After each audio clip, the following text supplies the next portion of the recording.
పెళ్ళైనా పండగైనా వేడుక ఏదైనా పట్టు చీరల ప్రత్యేక వేదిక వారాహి సిల్క్స్. కరోనా మళ్లీ విజృంభిస్తోంది. కొత్త రూపంలోకి మారి మళ్లీ బలంగా దండయాత్ర చేస్తుంది. ఎన్నో వేరియంట్లు వచ్చినా ఈసారి వచ్చే వేరియంట్ చాలా డేంజర్ అన్న అభిప్రాయాలు వ్యక్తమవుతున్నాయి. 5 ఏళ్ల క్రితం ప్రపంచాన్ని అతలాకుతలం చేసిన కోవిడ్-19 మహమ్మారి మళ్లీ తన పంజా విసరబోతుందా? ఈసారి అంత ఈజీగా వదలదా? 2020 నాటే లాక్డౌన్ పరిస్థితులు రాబోతున్నాయా అంటే అవుననే సమాధానం వస్తుంది. ఈసారి వచ్చేది మామూలు కరోనా వేరియంట్ కాదని, దానితో చాలా జాగ్రత్తగా ఉండాలని హెచ్చరిస్తున్నారు వైద్య నిపుణులు.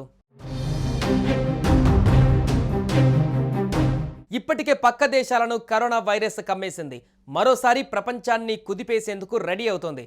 హాంకాంగ్, సింగపూర్ దేశాలలో ఇటీవల వెలుగు చూస్తున్న కోవిడ్ కేసులు కలకలం రేపుతున్నాయి. ఈ మహమ్మారితో పాటు అడినో వైరస్, రైనో వైరస్ కూడా విజృంభిస్తుండటంతో ఈ 2 దేశాలలో పరిస్థితి ఆందోళనకరంగా మారింది. హాంకాంగ్లో 17 నెలలు, 13 నెలల వంటి పసిపిల్లలకు సైతం కోవిడ్ సోకుతుండడం భయాన్ని కలిగిస్తోంది. ఈ నెల 3న తొలి కేసు నమోదవగా కేవలం వారం రోజులలోనే వేల సంఖ్యలో కేసులు నమోదు కావడం పరిస్థితి తీవ్రతను తెలియజేస్తుంది. సింగపూర్లోనూ ఇదే పరిస్థితి నెలకొంది. కోవిడ్ కేసులు పెరుగుదలతో సింగపూర్ కూడా అలర్ట్ అయ్యింది. దాదాపు ఏడాది తర్వాత ఈ నెలలో కోవిడ్ కేసుల సంఖ్యపై సింగపూర్ ఆరోగ్య మంత్రిత్వ శాఖ నివేదికను విడుదల చేసింది. మే 3వ తేదీ నాటికి అంచనా వేసిన కేసుల సంఖ్య కంటే 28% పెరిగి పాజిటివ్ కేసుల సంఖ్య 14,200కు చేరుకున్నట్లుగా తెలుస్తోంది. నిత్యం ఆసుపత్రులు చేరే వారి సంఖ్య కూడా దాదాపు 30% పెరిగినట్లుగా సమాచారం.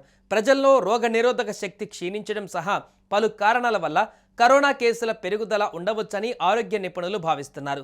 అదే సమయంలో కాస్త ఊరట కలిగించే విషయం వెల్లడించారు. ప్రస్తుతం వ్యాప్తి చెందుతున్న కరోనా వేరియంట్లు గతంలో ఉన్న కోవిడ్ వేరియంట్ల కంటే ఎక్కువ వ్యాప్తి చెందేలా లేవని సింగపూర్ ఆరోగ్య మంత్రిత్వ శాఖ తెలిపింది.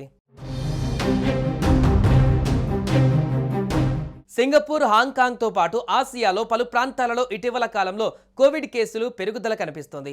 దీంతో ప్రజలు అప్రమత్తంగా ఉండాలని అధికారులు ప్రజలకు సూచిస్తున్నారు. టీకాలను వేసుకోవాలని, కోవిడ్ ముప్పు ఎక్కువగా ఉన్నవారు బూస్టర్ డోసులు తీసుకోవాలని చెబుతున్నారు. సాధారణంగా శ్వాసకోశ సంబంధిత సమస్య తీవ్రత చలికాలంలో ఎక్కువగా ఉంటే కోవిడ్ మాత్రం ఎండాకాలంలో కూడా కనిపిస్తుండటంతో అధికారులు ప్రజలను అప్రమత్తంగా ఉండాలని సూచిస్తున్నారు. సాధారణంగా శీతాకాలంలో ఎక్కువ వ్యాప్తి చెందే వైరస్లు తీవ్ర ఇబ్బంది కలిగిస్తాయని, అయితే ప్రస్తుత వేసవి కాలంలో వైరస్ అంత వ్యాప్తి చెందలేదని చెబుతున్నారు.